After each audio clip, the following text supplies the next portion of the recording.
Rev up your engines!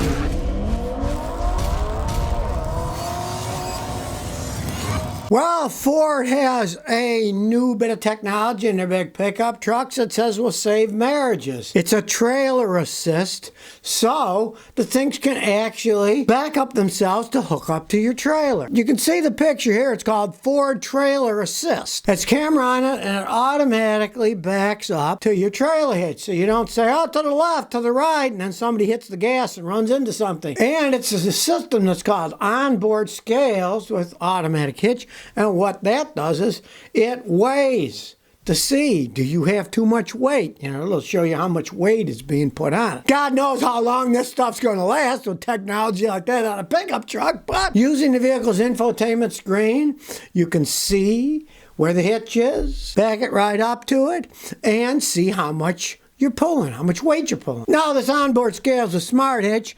You can pay $650 for Lariat models to have it in it, but on the high ones, it comes standard. The higher end trucks have it standard, so no more screaming and yelling, where's the hitch? I can't see the hitch, I can't. There, it'll automatically do it for you, and then weigh it to see if you got too much weight or not. Right? I guess you have too much weight, then you can just ditch some of the passengers. They did say it was to help marriages, so maybe you can ditch one of the spouses to make it better. They can escape from each other for a while. The best thing for marriage is what? To get away from each other for a while. Hey, maybe this will help that out too. Honey, you weigh a little bit too much. Could you go over there for a while? That'll get off real well, won't it?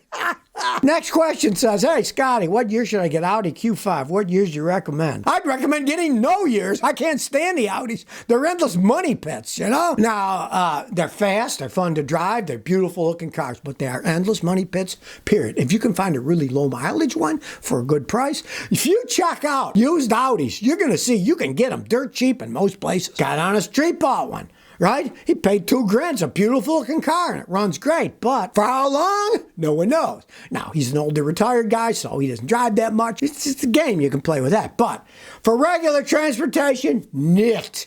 Do not buy an Audi. They are endless money pits as they age. And take a trip to the Audi dealer. You'll see they'll be, oh, they have three-piece suits on. Oh, yes, sir. Can I help you? Oh, I want a tune-up. Oh, that'll be $2,500. Stay away if you value your money, let me tell you. Satisfying Plug says, how to get more power out of a V6 Mustang 3.8. Well, take the 3.8 and put a V8 engine in it. Those aren't weak engines. If you really want more power and you want to leave that engine in, put a supercharger on it. That'll zoop the power up. Costs a lot of money to put a supercharger on or a turbocharger. It's going to cost you thousands and thousands of dollars to do it correctly and have it reprogrammed, but that's the only way. Anything else is BS. Oh, we'll put in magic spark plugs. We'll put this air filter in it. Make baloney. It doesn't do hardly anything. Maybe a horsepower or 4 or something. You want real horsepower? Put on a supercharger or turbocharger if you're willing to spend that kind of money. M. Hex says, is buying a Porsche 2007 V8 4.8 a mistake? It depends. Well, if you're going to keep it and drive it a long time, it's going to be a money pit. You're going to put a bunch of money in it. But here's the thing. Originally, the Porsches were absolute money pit, crazy things. They had 6-cylinder air-cooled engines that were impossible to work on without taking the engine out of the car, right?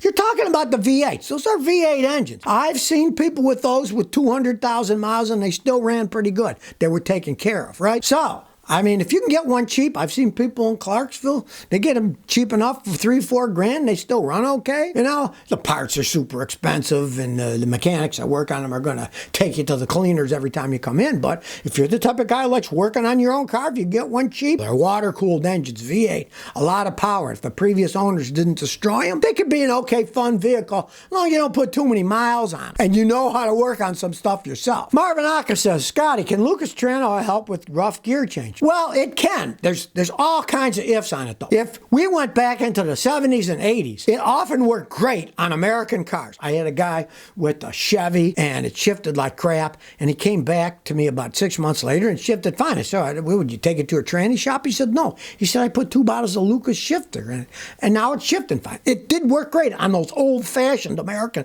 transmissions. The modern ones are completely different. I would not advise using any modern transmission. There's too many different types of fluids that people use. Who knows if it's going to mix correctly or anything? But you got an old Mustang, old whatever, 70s, 80s. I've seen them work miracles. But in a modern car, I don't think I'd put the stuff in. There's too many different types of fluids, too many different designs in modern transmissions. Just Gupta says, Scotty, how reliable are early 2000s Porsche Boxsters? Oh, they're very reliable. They reliably break down and fall apart. I had a customer with one in Houston. I laughed because she bought the thing. Her husband bought it, right? And they thought they got a deal. They said, look, we got this. We only paid $18,000 for it. And I'm sitting there thinking, boy, they took you for a ride. I got to pick these things up for $8-9 grand all day long. I wouldn't bother. But the transmission, it was an automatic, started to go out.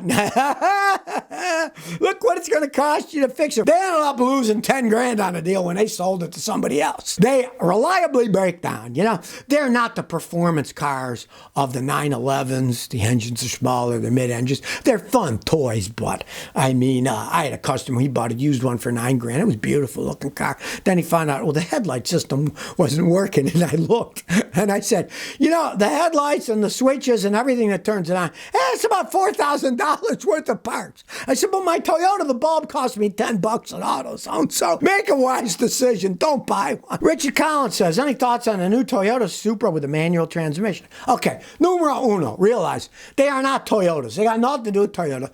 Those are BMWs. BMWs have used manual transmissions for ages. Most of theirs nowadays are those marvelous ZF German transmissions. They are great transmissions, right? But it's not a Toyota, it's a BMW. If you don't mind all the hassles of expensive maintenance on BMWs, you want to go out and buy one, it's your money, do whatever you want. Even the ones that they sell with the automatics, they're not really automatics, they're ZF 8 HP, which is a automatic high performance. I've driven a Supra with the manual. It's fun, you know? It is fun. But it's not a Toyota. It's a BMW. Just realize that. Hell thinks, Scotty, you should do a video about buying a car online. Okay, I'll do it right now. Buying a car online. Don't. You can't see it. You can't check it out. You got no idea. I had a guy in Houston. He bought a car online. It was a Firebird. They said all original, blah, blah, blah. Got it in. Pieces welded on it. Had parts from all kinds of other cars. The guy just flat out lied to him. I would not buy a car online. There's too many rooms for scam. Is the title clear? Has it been wrecked? What does it really look like? They can take a picture of the left side that looks beautiful. The right side might be totally smashed in, right? Or, oh, look, the car looks beautiful. Here's a picture 360 degree, right? Then you jack it up and the whole bottom's rusted away. Don't buy a car online. Big mistake. You might find them online, but as long as you can go and look at it in person, go right ahead. Looking online is fine, but do not purchase them online. That is a fool's paradise for people selling junk to people who are unwary. Hugo says, Scotty, how do you figure out if you have misfires, your engine runs bad on a car that's pre-OBD? Well, you pay a guy like me. You do the logical things. It's misfiring. So you change the spark plugs, and it pre-OBD too, so it's old. So it would have a distributor cap, a rotor, and spark plug wires. Change those out. That's dirt cheap stuff, right? Then you hope it's not worse. Because then if it's worse, you're going to have to get a combustion pressure tester, take out the spark plugs, test the engine to see if the engine's worn out inside. But the parts for the old ones are so much cheaper. You can change the stuff easily. And they have a lot less computer parts to deal with, too. Normally, it's the spark plugs wear out, points, condensers, radiator, distributor cap, the wires, and you can easily change that stuff yourself. Well, there was a woman who was charged almost $30,000 for an Uber ride.